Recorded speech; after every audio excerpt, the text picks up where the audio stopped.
আসসালামু আলাইকুম বন্ধুরা, আশা করি সবাই ভালো আছেন। আজকে আমরা ওস্তাদ আবু তাহা আদনানের একটি লেকচার শুনব। এই লেকচারটিতে তিনি বর্ণনা করেছেন মৃত্যুর পরবর্তী সময় আমাদের সাথে কবরে কি ঘটবে।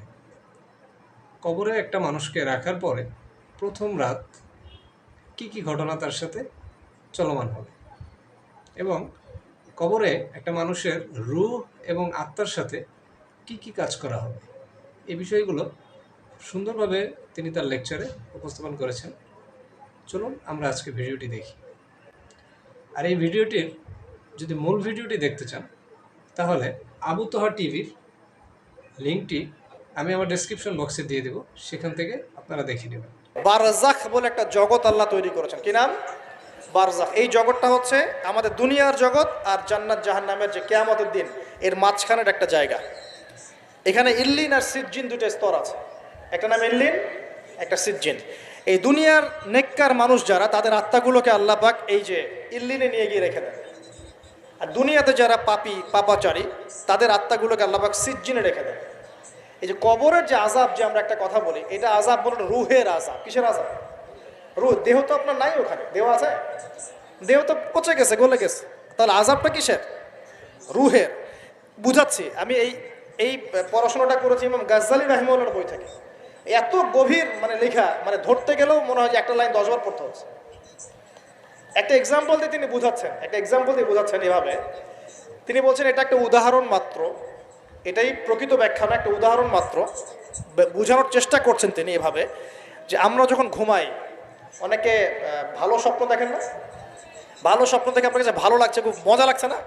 স্বপ্নের মধ্যে আপনি কি ভালো ফিল করছেন, মাশাআল্লাহ ভালো লাগছে, ঘুরছেন ফিরছেন খাচ্ছেন।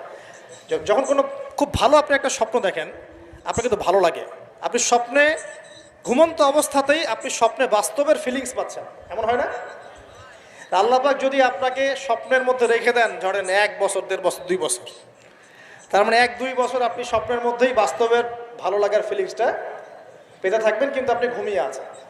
বাইরে থেকে আমি আপনাকে দেখছি যে আপনি ঘুমিয়ে আছেন, কিন্তু আপনি ঘুমন্ত অবস্থাতেও ভালো স্বপ্ন দেখেই ভালো ফিল করছেন। তিনি বোঝাচ্ছেন, উদাহরণ দিয়ে বোঝাচ্ছেন, এটা কিন্তু ব্যাখ্যা নয়, জাস্ট একটা বুঝাচ্ছেন উদাহরণ দিয়ে।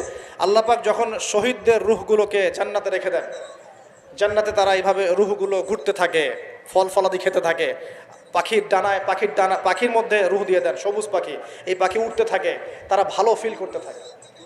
ওই হায়াতটাকে আল্লাহ পাক তাদের কাছে বাস্তব বানিয়ে দিয়েছেন। কথা বুঝতে পারছেন?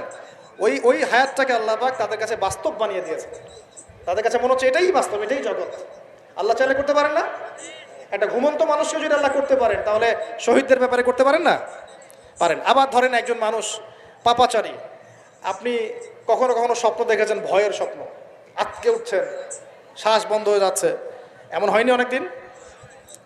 আর হবে তো বেশি, কারণ কানে তো হেডফোন দিয়ে গান শোনেন, আর হেডফোন কানে দিয়ে ঘুমান, FM শুনতে শুনতে ঘুমান, এই কি করতে করতে ঘুমান। ঘুমানোর আগে তো দোয়া কালাম নাই, দোয়া কালাম মাসনুন দোয়া কালাম তো নাই, সূরা মুলক নাই, সূরা বাকারা শেষের আয়াত নাই, ইত্যাদি নাই, পবিত্রতা নাই, বিছান ছাড়েন না, লাইটস অফ করেন না।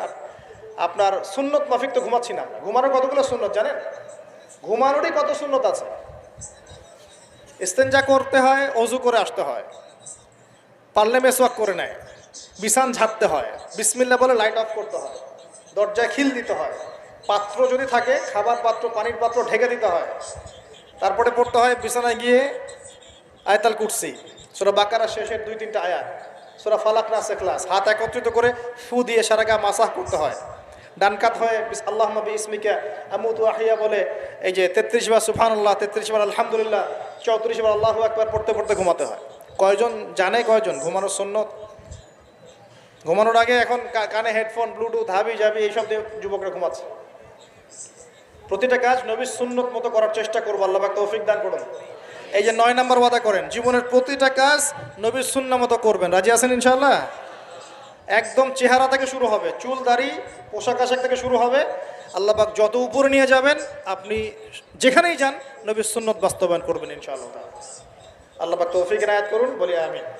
মনে করেন খারাপ স্বপ্ন দেখছেন, খারাপ স্বপ্নে এখন আপনি কষ্ট পাচ্ছেন, দেখছেন যে পানিতে ডুবে যাচ্ছেন, দেখছেন যে আপনি আগুনে পুড়ে যাচ্ছেন, নাউজুবিল্লাহ, দেখছেন যে আপনি হয়তো কেউ আপনার শ্বাস গলা চিপে ধরেছে ইত্যাদি, মানে আপনি কষ্ট পাচ্ছেন। বাহির থেকে কিন্তু আমি আপনার কষ্ট বুঝতে পারবো না, পারবো? আপনি ঘুমিয়ে আছেন, ঘুমিয়ে আপনি কষ্ট পাচ্ছেন। এখন এই ঘুমন্ত কষ্টের স্বপ্নটাকে আল্লাহ পাক যদি 5 বছর লম্বা করে দেন, পারবেন কি না? আল্লাহ পাক পারেন কি না? 5 বছর ঘুমিয়ে আছেন আপনি, উঠতে পারতেছেন। এখন এটা হয় না, আল্লাহ চাইলে পারেন, সম্ভব কি না? আল্লাহ পাক 309 বছর ঘুম পাড়া রাখেন নাই মানুষকে, আছে না দলিল? কোরআনে আছে না? কোন সূরায়? এই তো মাশাআল্লাহ, মাশাআল্লাহ, সূরা কাহফে আছে না? 309 বছর আল্লাহ পাক 9 জন 10 জন ছেলেকে ঘুম পাড়া রাখছেন না? রাখছেন। তো এখন মনে করেন যে আল্লাহ পাক আপনাকে ওই কষ্টের আযাবটাকে লম্বা করে দিলেন, কষ্টের ওই স্বপ্নটাকে লম্বা করে, তাহলে আপনি কিন্তু ঘুমের মধ্যেও কষ্ট ফিল করবেন। এখন কবরে যদি আল্লাহ পাক বারজাখের জীবনে সিজ্জিনে কিছু আত্মাকে রেখে আত্মাগুলোকে আযাব দেন এবং ওইটাকেই যদি তাদের কাছে বাস্তব ফিল দিয়ে দেন, তাহলে কি তার আযাব পাবে না? অনেক ব্যাখ্যা আছে যেগুলো নিয়ে আলাদা লেকচার দেওয়া লাগবে। এতটুকু বোঝেন যে আল্লাহ পাক ইন্নাল্লাহ আলা কুল্লি শাইইন কাদির, আল্লাহ পাক প্রতিটা বিষয় সম্পর্কে ক্ষমতাবান। আল্লাহ পাকের হাতেই সব ক্ষমতা, আল্লাহ সব করতে পারেন। যে আল্লাহ পাক আমাকে শ্বাস নেয়ার ক্ষমতা দিচ্ছেন, নিঃশ্বাস নিচ্ছি, একটা নিঃশ্বাসের দাম কি অন্য কেউ দিতে পারবে? যে আল্লাহ পাক এনভায়রনমেন্ট, বায়ুমণ্ডলের মধ্যে নাইট্রোজেন গ্যাস দিয়ে দিয়েছেন, এই গ্যাস কি কে দিয়ে, অন্য কেউ দিয়েছে? যে আল্লাহ পাক শ্বাস নেওয়ার জায়গা দিয়েছেন, আমাদের হার্ট যে পাম্প করছে, জন্মের সময় থেকে পাম্প করছে, এখন পর্যন্ত থামে নাই, একদিন 1 মিনিটের জন্য থেমে গেলেই শেষ, এটা কে চালু করে রেখেছে?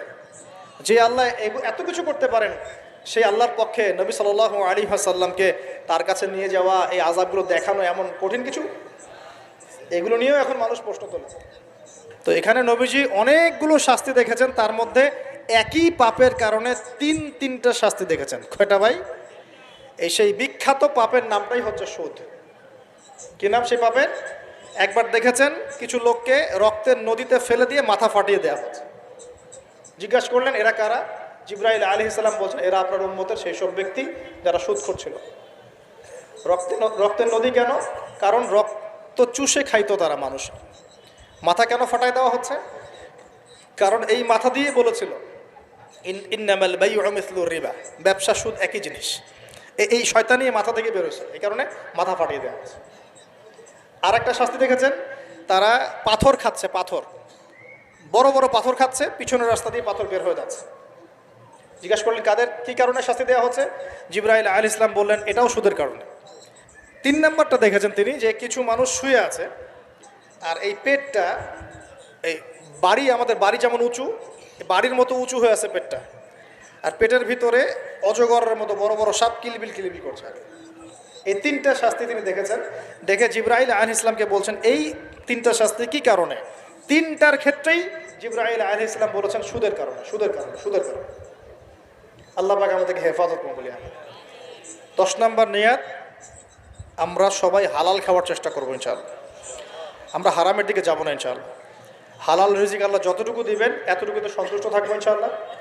এবং যদি আমি সামর্থ্যবান হই, ধনী হতে আল্লাহ পাক নিষেধ করেন নাই, ধনী হতে আল্লাহ নিষেধ করেন নাই, ব্যবসা করতে নিষেধ করেন নাই, ধন সম্পদ আল্লাহ পাক অর্জন করতেও নিষেধ করেন নাই, কিন্তু দুনিয়ার পূজা করতে আল্লাহ নিষেধ করেছে, দুনিয়ার মোহে ডুবে যেতে আল্লাহ নিষেধ করেছেন। সম্পদ ওসমান রাদিয়াল্লাহু আনহুরও ছিল, কিন্তু সেই সম্পদ তিনি তার প্রয়োজনে যতটুকু লাগতো এতটুকু ব্যয় করতেন, বাকিটা আল্লাহর রাস্তায় ব্যয় করতেন। ওসমান রাদিয়াল্লাহু আনহুর মতো ধনী হতে কোনো সমস্যা আছে? ওর আপত্তি আছে? একটা আমল তার জীবনী থেকে পাওয়া যায়, এটা পড়ে আমার কাছে এত মানে নিজেকে এত ছোট মনে হচ্ছে। খুবই গভীর একটি লেকচার, আশা করি আপনাদের ভালো লেগেছে। চ্যানেলটি অবশ্যই সাবস্ক্রাইব করবেন এবং কমেন্ট করে আপনার মূল্যবান মতামতটি জানাবেন এবং ভিডিওটিতে অবশ্যই একটি লাইক করে দেবেন। সবাই ভালো থাকবেন। আসসালামু আলাইকুম।